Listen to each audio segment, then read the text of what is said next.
Salut, c'est Rebecca. Aujourd'hui, je vais vous parler de comment aller au bout de son roman, étape après étape.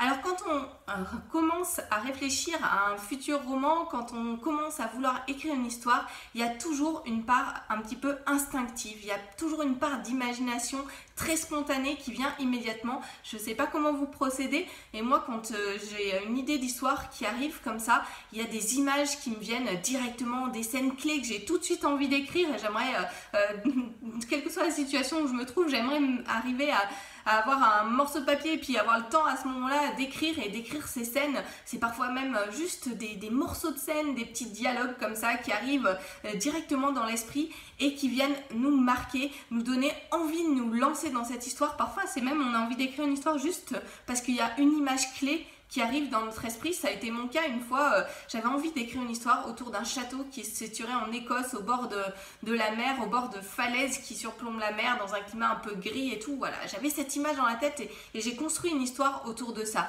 Et puis d'autres fois c'est simplement des scènes vraiment clés, c'est même des scènes qui constituent parfois le moment du climax qui nous arrive directement. En tout cas, il y a une part instinctive qui est plus ou moins grande. Parfois on a même le déroulement d'une histoire quasiment complète qui se fait comme ça dans notre tête. Alors ça m'est déjà arrivé aussi, un jour je rentrais en train chez moi et puis je regardais le paysage qui défilait et d'un coup j'ai une histoire. Alors c'était pas un roman, un gros roman, c'était plutôt une petite nouvelle ou quelque chose comme ça, mais c'était une histoire complète qui s'est déroulée comme ça dans mon esprit et franchement c'est des moments extraordinaires d'avoir comme ça des idées qui viennent directement et parfois même qui sont plutôt construites.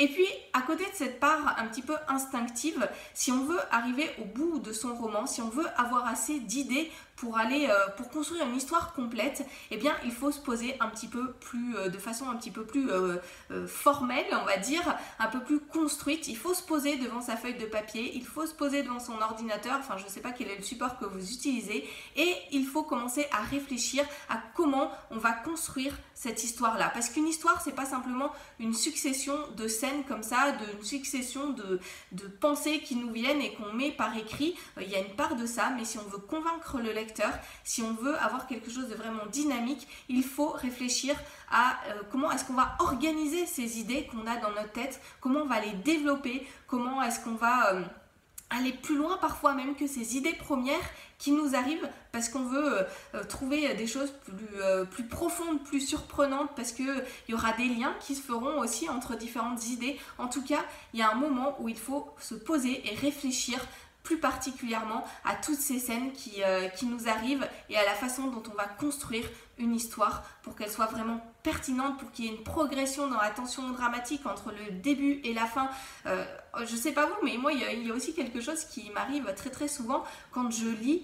Il y a un moment dans le roman où j'arrive plus à le lâcher. Parfois, des fois, le début, le temps qu'on se mette dedans, voilà, il y a un petit temps, voilà, il se passe quelques pages avant qu'on rentre vraiment dans l'histoire. Alors le mieux, c'est quand on rentre directement dans l'histoire, mais quand même des fois il se passe un petit temps et puis à un moment paf on s'est fait attraper par l'histoire et on continue à la lire, on n'arrive plus à poser le livre. Et ça c'est vraiment aussi ce qu'on veut provoquer chez le lecteur en tant qu'écrivain, à un moment où il soit vraiment captivé et il n'arrive plus à lâcher le livre. Et pour faire ça, eh ben, il y a toujours une part où il faut se poser un petit peu et réfléchir à comment on va s'y prendre pour écrire cette histoire, pour arriver à la fois à se faire plaisir en tant qu'auteur et à la fois à convaincre le lecteur. Et je pense qu'on peut vraiment se faire plaisir, qu'on peut vraiment être confiant dans le fait qu'on va aller au bout de son histoire, que à partir du moment où on réfléchit à la fois pour soi et pour le lecteur. C'est quelque chose qui va ensemble. Et voilà, une histoire est complète quand il y a un lecteur, un texte et un auteur.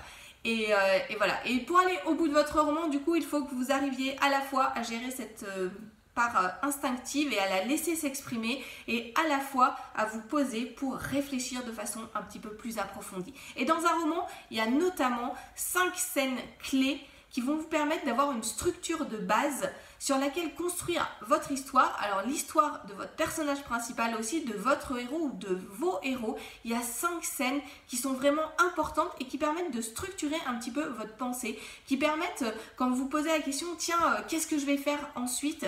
Comment est-ce que je vais développer l'histoire? Il y a pas mal de personnes qui me demandent comment est-ce que je vais développer l'histoire de mes premières idées pour être certain d'arriver au bout de mon roman. Et bien pour ça, vous aurez 5 scènes clés qui sont vraiment importantes dans votre histoire et c'est le thème de la formation qui va sortir cette semaine jeudi.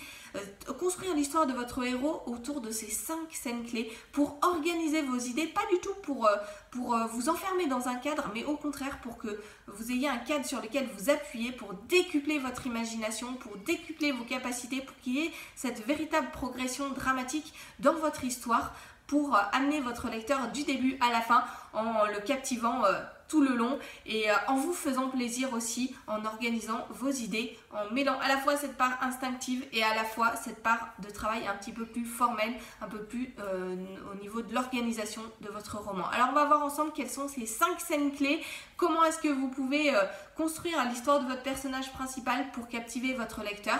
Vous pouvez déjà réserver votre place pour cette formation en cliquant sur le lien qui s'affiche dans la description de cette vidéo.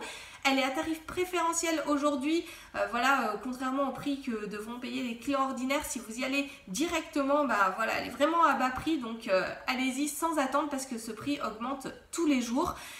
Donc concevoir l'histoire de son héros en 5 scènes clés, je vais vous amener à réfléchir à ces scènes vraiment importantes qui vont structurer votre roman. Et puis à côté de cette formation qui aura donc 5 modules audio et une fiche action comme d'habitude avec qui reprend les points importants de cette formation et puis les exercices à mettre en place pour avancer. À côté, je vous propose une deuxième fiche avec une fiche question avec une multitude de questions qui vont vous permettre de réfléchir de façon approfondie à chacune de ces scènes clés, de mêler ces idées que vous avez déjà spontanément avec souvent peut-être des idées que vous n'auriez pas eues comme ça de façon instinctive, donc en vous orientant dans la bonne direction pour construire cette histoire de votre personnage principal, l'amener jusqu'à son terme, jusqu'au point final de votre roman.